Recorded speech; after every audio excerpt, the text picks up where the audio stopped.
भारत माता की, भारत माता की, भारत माता की। महात्मा गांधी अमर रहे, महात्मा गांधी अमर रहे। इंकलाब जिंदाबाद, इंकलाब जिंदाबाद। वंदे वंदे वंदे भारत माता की।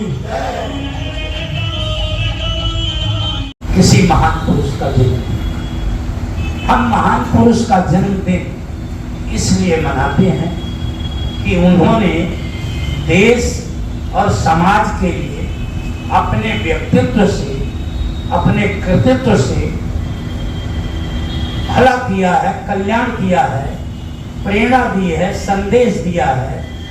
इसलिए हम कोई असाधारण कार्य नहीं कर रहे, साधारण कार्य। हमारा कर्तव्य है कि हम महान पुरुषों को याद करें और उन्हें हम याद करेंगे तो वह बात पूरे समाज में जाएगी और उससे समाज लाभान्वित होगा। जहां तक मुंशी प्रेमचंद जी का प्रश्न है, तो उन्होंने बाबा जो तुलसीदास से ने जो अवधी भाषा में रामचरितमानस लिखा और जो रचनाएं करी, वह समाज में साधारण जनता के अंदर पहुंची। वही काम प्रगतिशील लेखक मुंशी प्रेमचंद ने किया, जो आम जनता के अंदर इन्होंने अपनी बात को पहुंचाकर लोगों को उद्वेलित किया। 300 कहानियां लिखी, 15 उपन्यास, 3 नाटक। इतना लिखना असाधारण काम है। मुंशी प्रेमचंद से लोगों ने कहा कि आपकी क्या इच्छा है? उन्होंने कहा, मैं बहुत बड़ा बंगला नहीं बनाना चाहता, ना मैं मोटर गाड़ी की इच्छा रखता हूं। मैं केवल इच्छा रखता हूं कि मैं और कई रचनाएं समाज को दूं जिससे यह समाज लाभान्वित हो। यह सबसे बड़ी बात मुंशी प्रेमचंद ने कही, जो एक प्रगतिशील लेखक के मन में बात। मुंशी प्रेमचंद आज प्रासंगिक हैं, और प्रासंगिक किस लिए है कि उन्होंने जो भी रचना की, जो भी लिखा, वो जैसे साहित्य समाज का दर्पण है, उसी पर अपना दृष्टिकोण रखा और प्रकाश किया। उन्होंने आम जनता को लिया, चाहे वो गोदान हो, चाहे गबन हो, इनका उपन्यास है, चाहे कहानी हो, कहान, चाहे नमक का दरोगा। नमक के दरोगा में मुंशी प्रेमचंद ने यह दिखाया है कि जो निरीक्षक है उसका चरित्र इतना ऊंचा है कि जो तस्कर हैं, जो खराब काम करते हैं, जमाखोर हैं, नमक की तस्करी करते थे, उन्हें उन्होंने रोक दिया अपनी सूझबूझ से, अपनी ईमानदारी से। उन्होंने लालच दिया धन का कि आप धन ले लो और हमारा काम चलने दीजिए। लेकिन वो दरोगा, वो निरीक्षक, उसने धर्म को ज्यादा माना, धन को नहीं माना, अपने कर्तव्य का निर्वहन किया। उस बात को प्रेमचंद ने नमक के दरोगा में, कहान में मुंशी प्रेमचंद ने जो समाज के अंदर बुराई है उसका वर्णन किया। उन्होंने लिखा है कि जो उसमें पात्र हैं यीशु और माधव, बाप बेटे, वो बड़े कामचोर हैं, काम करते नहीं हैं, और लगातार जो उन्हें बुलाता है तो वहां जाते हैं, एक दिन काम करते हैं, 2 दिन काम नहीं करते। जब काम नहीं करेगा आदमी तो उसकी माली हालत वैसे ही कमजोर होगी। तो उसकी जो पुत्र वधू थी वो बीमार पड़ जाती है और उसका देहावसान हो जाता है। तब वो चौधरी के यहाँ जाता है, जिम्मेदार के यहाँ जाता है। जब वो बीमार थी और जब दवाई की जरूरत थी तो वो कोई उसे दवाई का पैसा उस गांव में नहीं देगा। जब वो मर गई तो वो जब जाता है लोगों के पास तो कोई 2 रुपए, कोई 4 आने, कोई 8 आने उन्हें पैसा दे देता। वो दोनों बाप बेटे जाते हैं ठेके पर और ठेके पर जाकर वहां पर शराब खरीदते हैं और पकौड़े जो भी वहां है और सामान खरीदते हैं। और जब वो जो कफन का पैसा दिया हुआ उस पैसे से वो ये काम करते हैं। तो माधव कहता है अपने पिता से कि पिता गांव वाले क्या कहेंगे। उसने कहा गांव वाले मरने पर मदद करते हैं। अगर वो मेरी बहू मरी न होती तो ये मदद नहीं करती। उसे तो अब भी लोग पैसा दे करके उसका अजल मंजल कर देंगे, लेकिन जो हम यहाँ आनंद ले रहे हैं वो आनंद हमें उसने मरते तक कर दिया है, जीते जी तो उसने नहीं दिया। उसका धन्यवाद करते। मतलब ये कुरीति है, समाज की जो कुरीतियां हैं उस पर उन्होंने चोट की है प्रेमचंद जी। कई जगह छुआछूत पर उन्होंने लड़ाई लड़ी है। लोगों के अंदर समानता का भाव हो उस पर उन्होंने लड़ाई लड़ी। ईमानदारी से काम करें, जिम्मेदारों के खिलाफ, सूदखोरों को, वहां प्रचलन सूद का था, सूदखोरों को बहुत लताड़ा है प्रेमचंद और इसीलिए प्रेमचंद प्रासंगिक। और मैं बताता हूं कि इसलिए भी प्रासंगिक है प्रेमचंद कि जो स्थिति 1880 और 1936 में थी उस स्थिति में ज्यादा फर्क आज नहीं। आज भारत के अंदर हमारी रिपोर्ट नहीं है, यूनिसेफ की रिपोर्ट है, बाल पोषण रिपोर्ट उसका नाम है। इसके अंदर भारत के 40% बच्चे कुपोषण के शिकार हैं। उन्हें पौष्टिक आहार तो छोड़ दीजिए आप, 2 टाइम का भोजन भी नहीं प्राप्त हो रहा है। जबकि सरकार 80 करोड़ लोगों को मुफ्त अनाज दे रही है, उसके बाद भारत की ये स्थिति है। यूं तो विश्व में बाल कुपोषण की समस्या है, लेकिन भारत सबसे ऊपर है। यहाँ बच्चों को पूरा खुराक नहीं मिल पा रहा।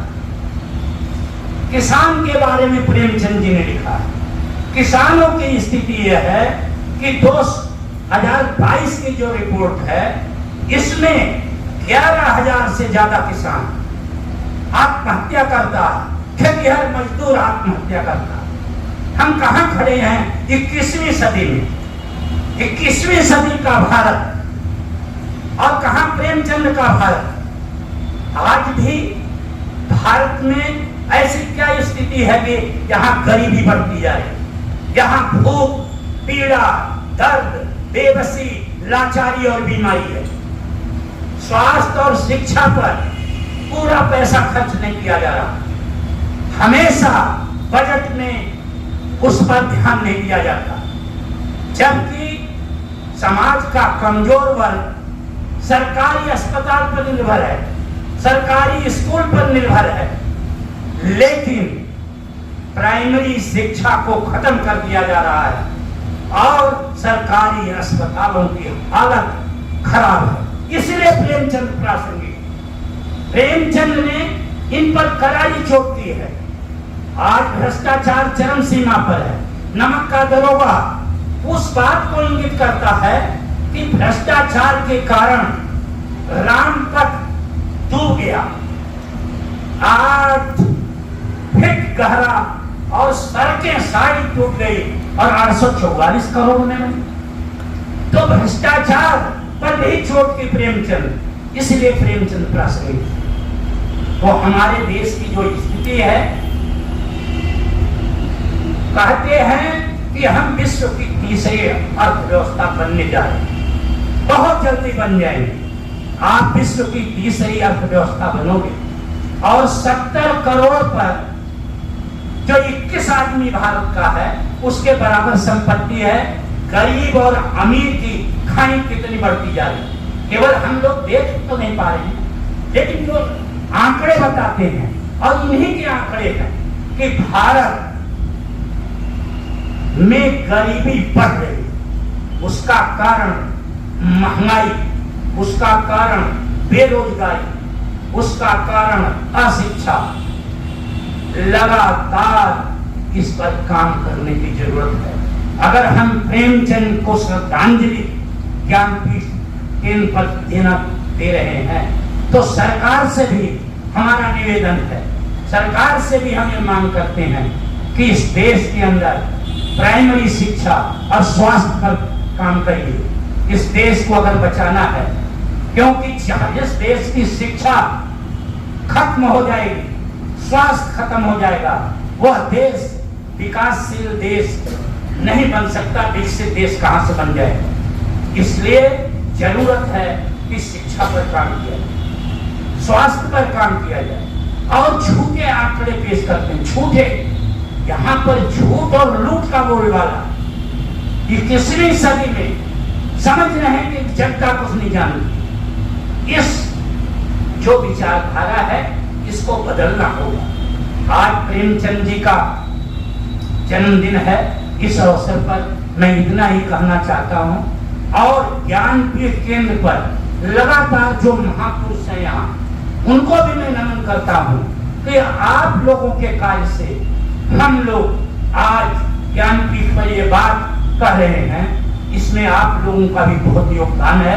आप लोगों ने ही हमें ये प्रेरणा दी है कि समाज को दिशा देने के लिए, देश को दिशा देने के लिए। और इसी तरह हम लोग, जिन लोगों ने समाज के लिए, देश के लिए बड़ा काम किया है, उनको याद करते रहें। और एक बात और आप लोगों को बताना चाहता हूं कि मुंशी प्रेमचंद का सबसे ज्यादा 3 भाषाओं पर कमान, उर्दू, हिंदी और इंग्लिश। और इंग्लिश में आप इनका महत्व देखिए कि जवाहरलाल नेहरू ने खुद मुंशी प्रेमचंद से कहा था, जो पुत्री के नाम पिता का पत्र इंग्लिश में था, उसका अनुवाद प्रेमचंद जी ने हिंदी में किया था। ये सबसे बड़ी बात है कि प्रेमचंद को जवाहरलाल नेहरू ने खुद बुला करके और निवेदन किया था कि इसका हिंदी में अनुवाद कीजिए। तो ऐसी शख्सियत को आज हम लोग ज्ञानपीठ केंद्र पर प्रणाम करते हैं, श्रद्धांजलि अर्पित करते हैं, उनके चरणों में नमन करते हैं। हम ज्ञानपीठ के लोग भी कृतज्ञ नहीं हैं, उनके प्रति हमारी आस्था है। बहुत बहुत धन्यवाद करता हूँ। हम हिंदुस्तानी, हम हिंदुस्तानी, हम हिंदुस्तानी, हम हिंदुस्तानी। छोड़ो कल की बातें, कल की बात पुरानी, नए दौर में लिखेंगे मिलकर नई कहानी। हम हिंदुस्तानी, हम हिंदुस्तानी, हम हिंदुस्तानी, हम हिंदुस्तानी। आज पुरानी जंजीरों को तोड़ चुके हैं, क्या देखें उस मंजिल को जो छोड़ चुके हैं। चांद के दर पर जा पहुंचा है आज जमाना, नए जगत से हम भी नाता जोड़ चुके हैं। नया खून है, नई उमंगे, अब है नई जवानी। हम हिंदुस्तानी, हम हिंदुस्तानी, हम हिंदुस्तानी, हम हिंदुस्तानी। छोड़ो कल की बातें, कल की बात पुरानी। नए दौर में लिखेंगे मिलकर नई कहानी। हम हिंदुस्तानी, हम हिंदुस्तानी, हम हिंदुस्तानी, हम हिंदुस्तानी। हमको कितने ताजमहल हैं और बनाने, कितने ही अजंता हमको और सजाने। अभी पलटना है रुख कितने दरियाओं का, कितने पर्वत राहों से है और हटाने। नया खून है, नई उमंग, अब है नई जवानी। हम हिंदुस्तानी, हम हिंदुस्तानी। छोड़ो कल की बातें, कल की बात पुरानी। नए दौर में लिखेंगे मिलकर नई कहानी। हम हिंदुस्तानी, हम हिंदुस्तानी, हम हिंदुस्तानी, हम हिंदुस्तानी। आओ मेहनत को अपना ईमान बना ले, अपने हाथों से अपना भगवान बना ले। राम की इस धरती को, गौतम की भूमि को, सपनों से भी प्यारा हिंदुस्तान बना ले। नया खून है, नई उमंग, अब है नई जवानी। हम हिंदुस्तानी, हम हिंदुस्तानी, हम हिंदुस्तानी, हम हिंदुस्तानी। छोड़ो कल की बातें, कल की बात पुरानी। नए दौर में लिखेंगे मिलकर नई कहानी। हम हिंदुस्तानी, हम हिंदुस्तानी। हर जर्रा मोती है, हाथ उठा कर देखो। मिट्टी में सोना है, हाथ बढ़ा कर देखो। सोने की गंगा है ये, चांदी की जमुना। चाहो तो पत्थर पे धान उगा कर देखो। नया खून है, नई उमंगे, अब है नई जवानी। हम हिंदुस्तानी, हम हिंदुस्तानी, हम हिंदुस्तानी, हम हिंदुस्तानी। छोड़ो कल की बातें, कल की बात पुरानी। नए दौर में लिखेंगे मिलकर नई कहानी। हम हिंदुस्तानी, हम हिंदुस्तानी, हम हिंदुस्तानी, हम हिंदुस्तानी। धन्यवाद।